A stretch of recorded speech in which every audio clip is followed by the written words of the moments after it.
First of all, Chris, thank you. We get to listen to you every night and hear how smart you are and your insights. Savvy, not just smart, savvy. Thank you. Thank you for joining us tonight.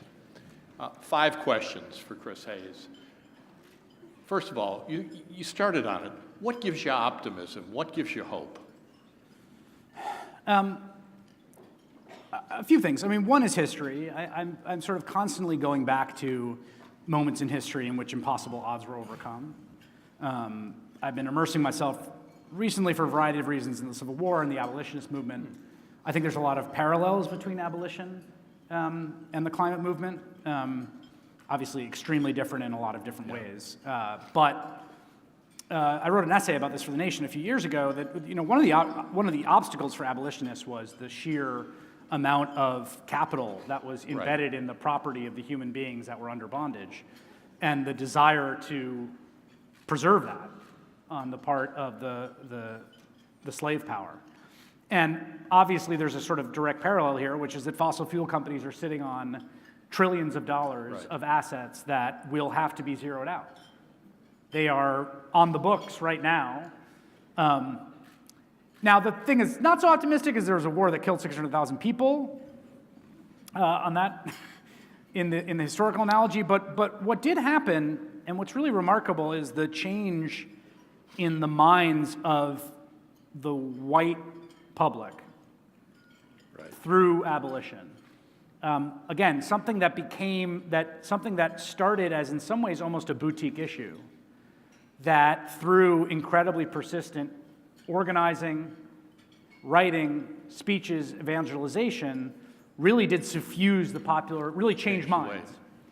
And that's just one example. There are so many examples. We've seen it in our own lifetime in the amazing whipsaw turnaround in public opinion on equality for LGBT folks, which, 2004, they ran a whole campaign demonizing. Right. So those kind of transformations happen. I also think the other thing that gives me a lot of hope, and this is something I think a lot of people in the room work with up close, is we tend to be, blessedly, very bad at predicting the rate of technological progress. We tend to predict things all wrong. We thought we'd have jetpacks and not the internet. But things like deployment of solar, its efficiency, its cost curve, all the things that are happening in that space are all outpacing all of the predictions, and you can look at the curves of predictions versus actual, and they're just missing and missing and missing. And so I think that human ingenuity is an incredible force, and combined with political consciousness plus human ingenuity, I really do have a lot of confidence that we can see our way out. You began here as a Chicago reporter, rough and tumble of Chicago politics. Did we prepare you well for Washington and New York? Yes, actually. Did we do that? Yeah, I mean, what's funny, right, is that the structure of Chicago politics were rough and tumble and crazy in their own way, also a totally different way than this is, right? Because Chicago politics are rough and tumble and crazy around the organization of what was called the machine. I think it still sort of exists. What we've seen in the national politics is a kind of co-opting of the machine and evisceration of the machine, post-machine, right? Part of what makes politics feel so, I think, dangerous in some ways is it feels like there's, in some ways, a sort of total lack of institutional gravity. Now, the place that it really did prepare me is in the just shamelessness of the corruption. And I think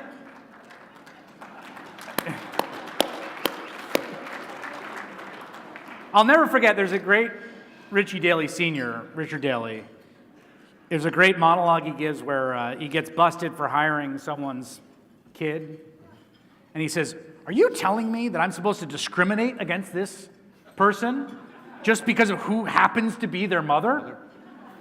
How dare you do that?" Turn it around a little. Exactly. And I thought, that is very familiar, that kind of thinking. Speaking of kids, what do you tell you have 3 young children. What do you tell them about climate change and the environment? It's very funny you ask. We've been talking about it a fair amount. My middle child has a very, a sort of macabre sensibility. He's an anxious kid. He thinks about death a lot. I don't know where he gets that. Tell him my speech over there, yeah. From Kate.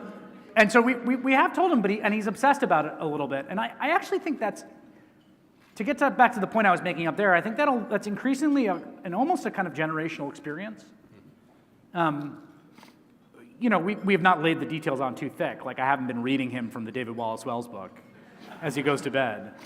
But he does think about it. He has a very funny understanding that there's some relationship between like the cars and how hot it is. But his understanding is that it's like a direct connection that day. So like if there's a lot of cars out on the road, that's like heating up that day. Yep. But we do talk about it, and I think it is an inescapable part of their consciousness. My wife, Kate, and I, we talk a lot to our kids about social justice and what their sort of role in the world is, and as citizens, as very fortunate people who are on the receiving end of a substantial amount of privilege, and what sort of duties they have. And that's something that we talk to them much more broadly than just climate. All right, so for the last 3 years, President Trump has done everything he can to undermine the credibility of the media. What's it going to take for the public to come back and say, we trust reporters to be the guardians of democracy and make that work? Oh boy, I wish I knew the answer to that. It's a really unanswered question, and it's one of the most intractable, difficult ones of the age. I wrote about this a bit in the first book that I wrote. There's a chapter on this, precisely on this issue. It actually is a lot about climate. It's actually about climate and WikiLeaks to a certain extent. The fundamental inescapable issue is that trust is prior to knowledge. Knowledge is not prior to trust, meaning the way that we go about our lives is we don't run experiments on how trustworthy the people around us are, and then we come to conclusions about who they are and what they are and whether we should listen to them and what the world is. We just have trust relationships, and those trust relationships are how we learn about the world.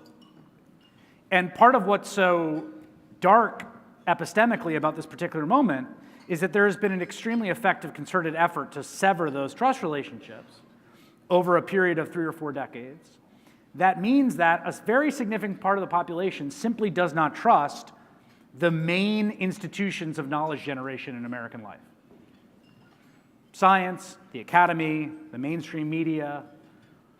There's a kind of epistemic divorce that happened in America, and through a variety of factors, one side got all the knowledge production. And that doesn't mean that the people in this room who are on the side of the knowledge production are that different in the way they think. We're all functioning on these trust relationships too.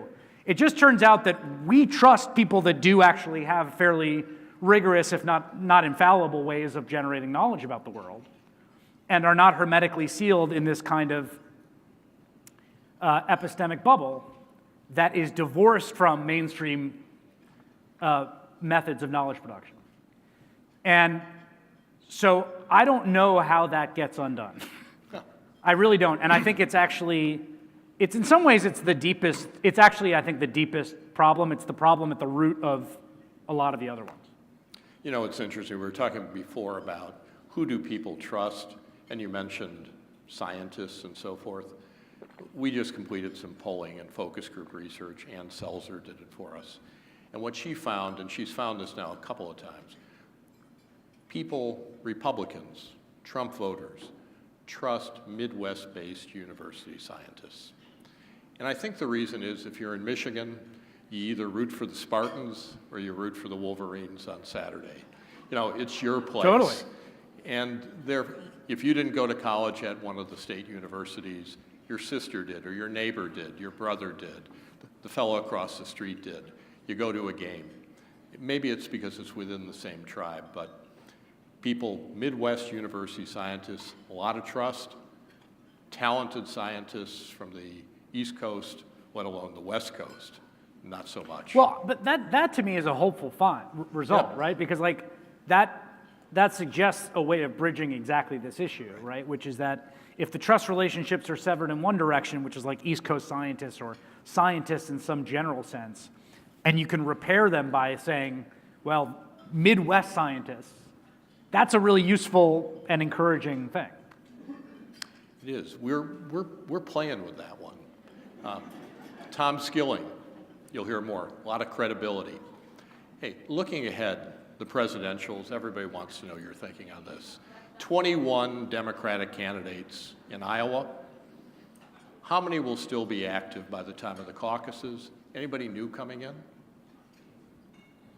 I think 21 goes down to... Yeah, so the question, so two questions. Do 21 make it to election day, to caucus day? Right. Probably not. I think probably one or two will fall by the wayside before any votes are cast, although I think the way that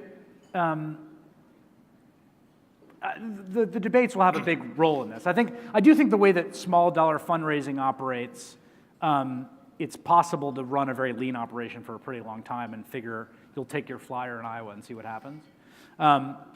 The only person that's out there that has talked about getting in that has not yet, that I know of, well, there's two.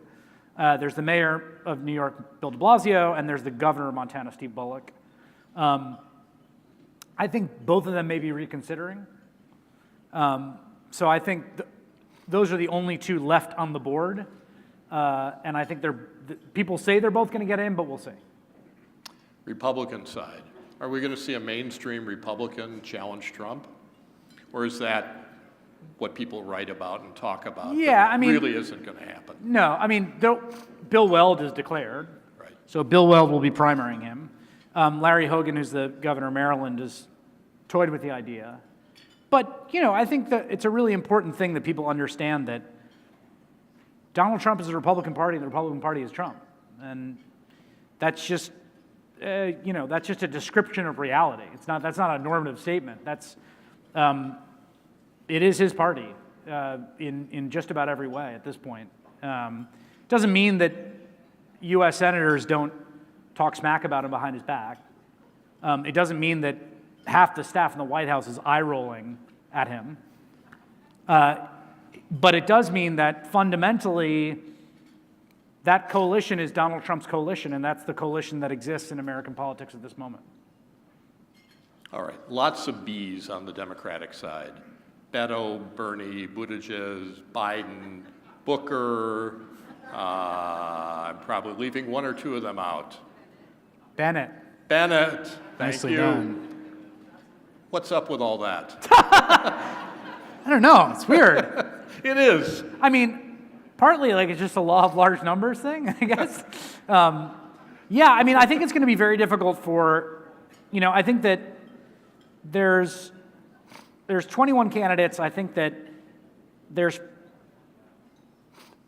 a smaller number than that number have a kind of like tweet-length version of why they're running for president or why they should be considered for your vote.